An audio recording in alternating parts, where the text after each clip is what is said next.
Chicken কাবাব mutton কাবাব তো অনেক খেলেন, এবার একটু বানিয়ে ফেলুন তো সুইট কর্ন কাবাব।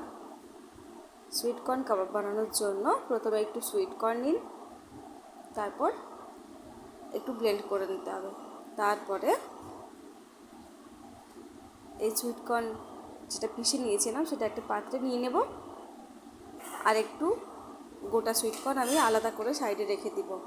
তারপর এটার সাথে একটু পেঁয়াজ কুচি, লঙ্কা কুচি এবং একদম মিহি মিহি করে কাটা আদা কুচি, আলু সেদ্ধ, একটু কাসুরি মেথি, একটু নুন, একটু চালের গুঁড়ি নিয়ে নিতে হবে।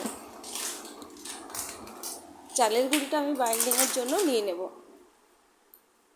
তারপর ওই আগে থেকে সরিয়ে রাখা গোটা সুইট কর্নগুলো আমি দিয়ে দেবো।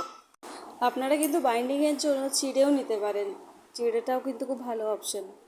ভালোভাবে বাইন্ডিংটা করতে হবে, যেন একটুও জলের পরিমাণ যেন বেশি না থাকে। ভালোভাবে টাইট করে বাইন্ডিংটা করতে হবে, নাহলে কিন্তু তেলে দেওয়া মাত্র এটা ভেঙে যেতে পারে। তো ভালো করে বাইন্ডিং করে নেওয়ার পরে এরকম প্রথমে আমি হাতে তেল নিয়ে নেব, তারপরে আমি এরকম পাতলা পাতলাভাবে চ্যাপটা করে আমি এটা গড়ে নেব। আমার কাছে এমনি একটা স্টিক ছিল, আপনারা যে কোনো স্টিকে করতে পারেন।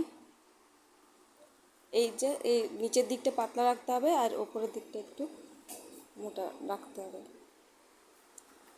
এরকমভাবে আস্তে আস্তে করে নিতে হবে, কিন্তু খুব বেশি মোটা করে গড়বেন না, নাহলে ভেতরটা কাঁচা থেকে যাবে। মোটা করে গড়লে ভালো করে রান্না হবে না এবং খেতে ভালো লাগবে না।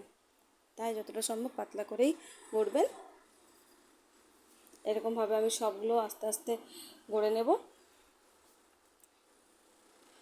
আমার ভিডিওটি যদি আপনাদের একটু ভালো লেগে থাকে তাহলে অবশ্যই লাইক করে দেবেন এবং ছোট্ট করে একটা কমেন্ট করে দেবেন এবং আমার ভিডিওটি শেয়ার করে দেবেন, আর চ্যানেলটি সাবস্ক্রাইব করে পাশে থাকবেন। এই সুইট কর্নের কাবাবটা খেতে এত ভালো লাগে, যারা বিশেষ করে ভেজিটেরিয়ান তাদের তো একবার অবশ্যই ট্রাই করতে হবে। এবং সবাই ট্রাই করতে পারেন, শুধু ভেজিটেরিয়ানদের বলছি না, সবাই ট্রাই করবেন এবং অবশ্যই আমাকে কমেন্ট করে জানাবেন খেতে কেমন হয়েছে। হ্যাঁ, এরপরে কিন্তু এটা একটা খুব জরুরি কাজ, যদি আপনি এয়ার ফ্রায়ারে বানান। আমি আজকে এটা এয়ার ফ্রায়ারে বানাবো। আপনারা চাইলে শ্যালো ফ্রাই করতে পারেন বা ডিপ ফ্রাইও করতে পারেন। যদি এয়ার ফ্রায়ারে বানিয়ে থাকেন তাহলে প্রথমে এটাকে খুব ভালোভাবে ব্রাশ করে তেল দিয়ে দিতে হবে, তেল মালিশটা করতে হবে। এরপরে আমি আস্তে আস্তে এয়ার ফ্রায়ারে দিয়ে দেবো। 200 ডিগ্রিতে 20 মিনিট টাইম লাগবে।